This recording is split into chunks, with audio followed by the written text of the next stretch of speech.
So I feel like part of the problem nowadays is that people don't take any meaningful time for self-reflection and introspection. So that's a bar, but no, but seriously, it just feels like a lot of people don't take any time to look at themselves in the mirror and just truly reflect on what it is about themselves that they need to change.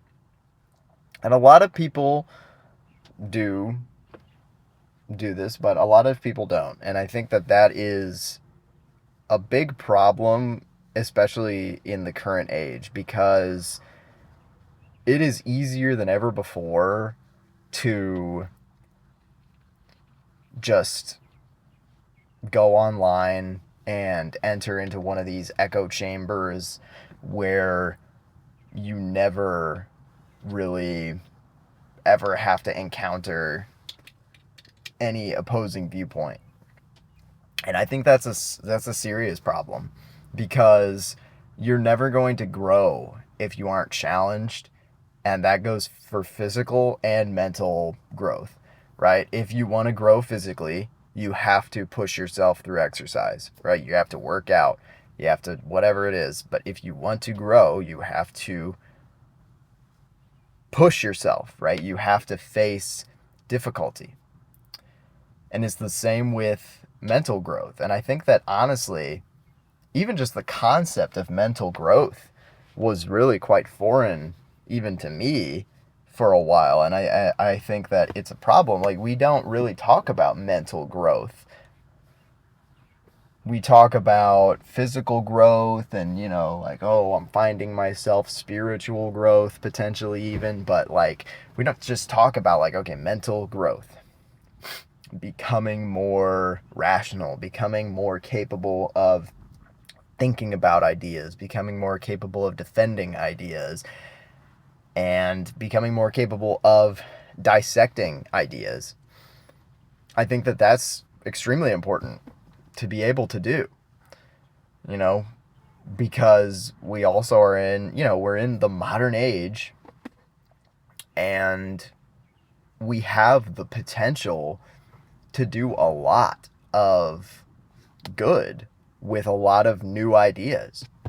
But the problem is, if you are too stuck in a complacent idea, if you're too stuck in complacency and maybe it's laziness, maybe it's fear of having to change your belief system, but no matter what it is, if for some reason you're not thinking about your ideas very seriously, there's not going to be any growth there.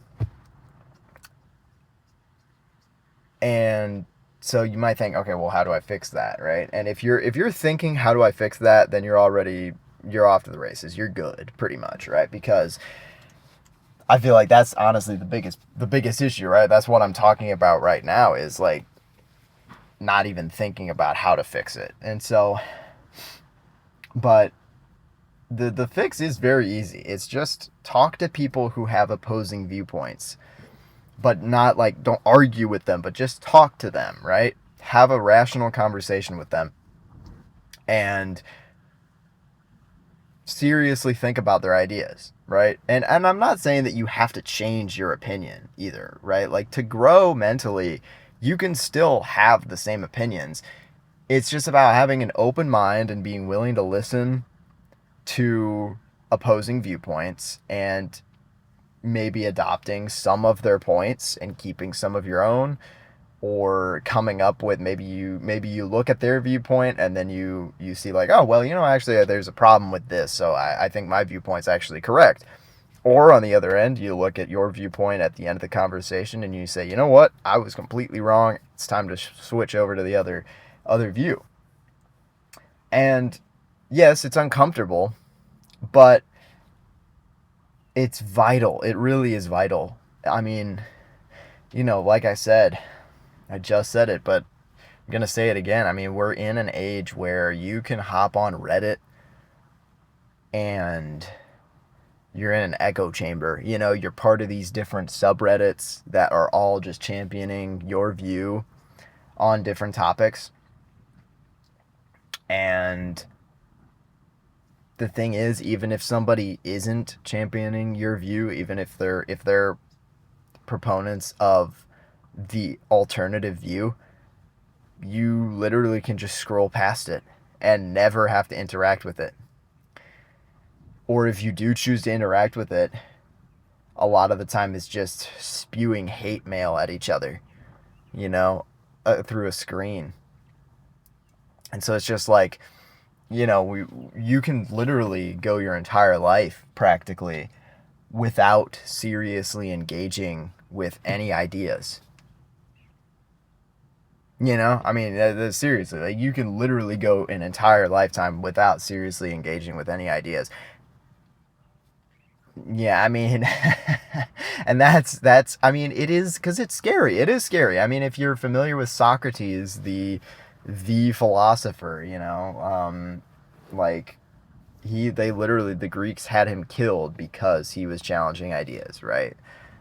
Like that's the story anyway, like people literally got so sick of him challenging their ideas and forcing them to think about their own ideas that they literally had him executed. And so it's always been a scary thing to think about your views and really just hone in on it and objectively look at your ideas and think, okay, maybe I don't know everything, and then be willing and open to talk to somebody who has a completely different view.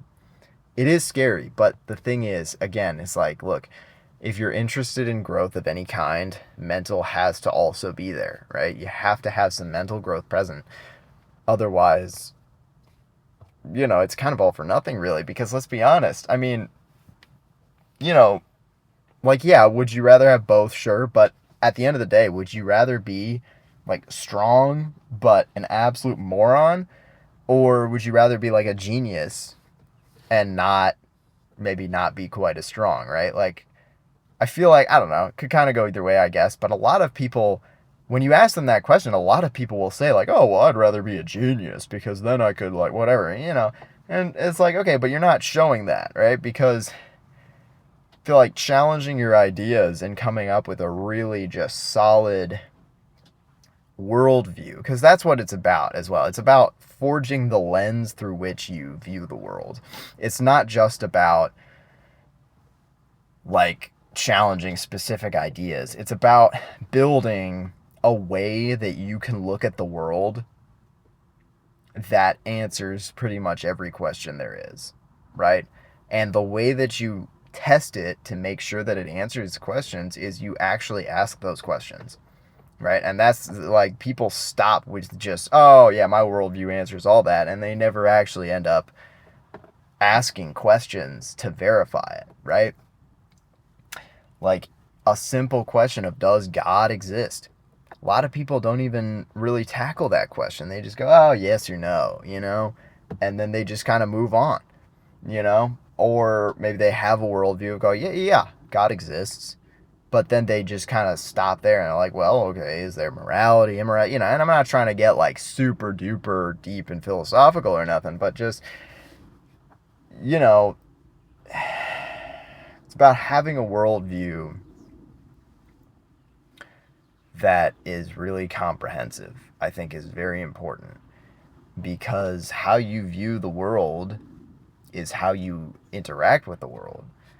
And if you don't have a good way to view the world, you're not going to interact with the world very well.